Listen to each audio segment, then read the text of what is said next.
Hindi cinema के मशहूर अभिनेता दिलीप कुमार और अभिनेत्री सायरा बानो की जिंदगी की ये थी सबसे बड़ी त्रासदी।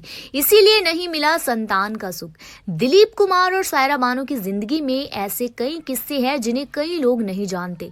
लेजेंडरी स्टार दिलीप कुमार और सायरा बानो की कहानी तो सभी को पता है। ये दोनों जैसे एक दूजे के लिए ही बने थे और सायरा के लिए उनके दिलीप साहब किसी फरिश्ते से कम नहीं थे।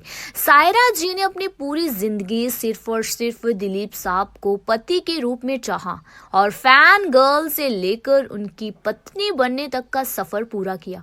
अब दिलीप साहब इस दुनिया में नहीं है और सायरा अभी भी उनकी यादें समेटे हुए है। दिलीप कुमार और सायरा बानो की लव स्टोरी जग जाहिर है और ये भी सभी को मालूम है कि उनके कोई बच्चे नहीं हैं। पर कई लोगों को उनकी जिंदगी से जुड़े एक बेहद दुखद किस्से के बारे में नहीं पता है। दरअसल ये वो वाक्य था जिसके बाद दिलीप कुमार और सायरा जी की जिंदगी एक जैसी नहीं रही। दरअसल हम बात करने वाले हैं दिलीप कुमार और सायरा जी की जिंदगी का सबसे दुखद किस्सा क्या था। दिलीप कुमार और सायरा जी की शादी 1966 में हुई। 5 साल बाद दिलीप साहब को जब ये पता चला कि सायरा मां बनने वाली है, दिलीप कुमार की जिंदगी के बहुत ही अनमोल पलों में से एक ये भी अनमोल पल था। ऐसे में सायरा जी को डॉक्टर ने पूरी तरह से बेड रेस्ट लेने के लिए कहा था। दूसरी ओर सायरा कई सारी फिल्मों में शामिल थी और ऐसे में प्रोड्यूसर्स को अपने पैसे डूब जाने का डर था। सायरा बहुत ही प्रोफेशनल थी और उन्होंने डॉक्टरों की बात ना मानते हुए सावधानी से शूटिंग शुरू कर दी।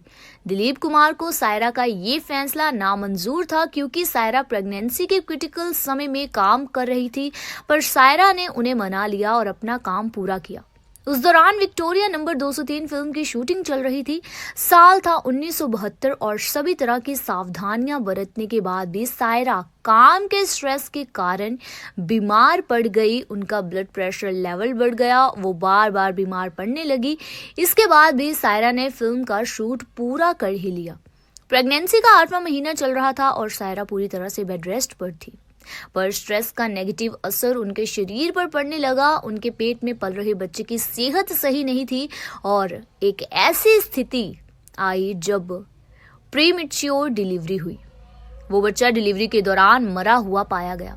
और ऐसे में दिलीप कुमार जी की किताब Dilip Kumar the substance and the shadow में ये लिखा है कि सायरा को 8वें महीने में ब्लड प्रेशर की समस्या हो गई थी। इसके कारण डॉक्टर्स बच्चे को बचा नहीं पाए। बच्चा अम्बिलिकल रिकॉर्ड के गले में लिपट जाने के कारण मर गया था।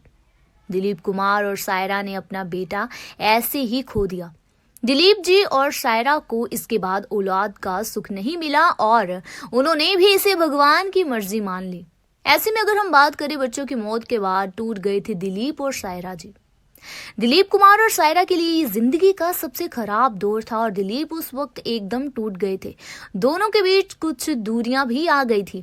सायरा तो माँ थी ना, और एक माँ का दुख क्या हो सकता है वो वही जानती है। सिर्फ यही नहीं, दिलीप कुमार की ऑटोबायोग्राफी में इस तरह के कई किस्सों का जिक्र है जिसमें उन्होंने अपनी दूसरी पत्नी अस्मा रहमान के साथ रिश्ते को अपनी सबसे बड़ी गलती माना है। अस्मा और उनकी मुलाकात हैदराबाद में एक क्रिकेट मैच के दौरान हुई थी और इसी के बाद सायरा के होते हुए उन्होंने दूसरी शादी कर ली थी।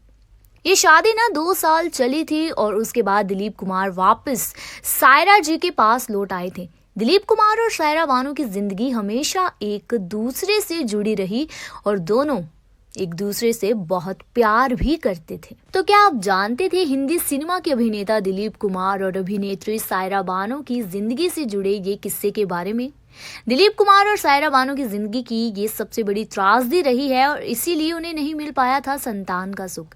और ऐसे में अगर आप चाहते हैं अपने फेवरेट एक्टर या एक्ट्रेस की जिंदगी से जुड़े किस्से के बारे में जानना, तो आप भी हमें कमेंट सेक्शन बॉक्स पर जरूर बता सकते हैं।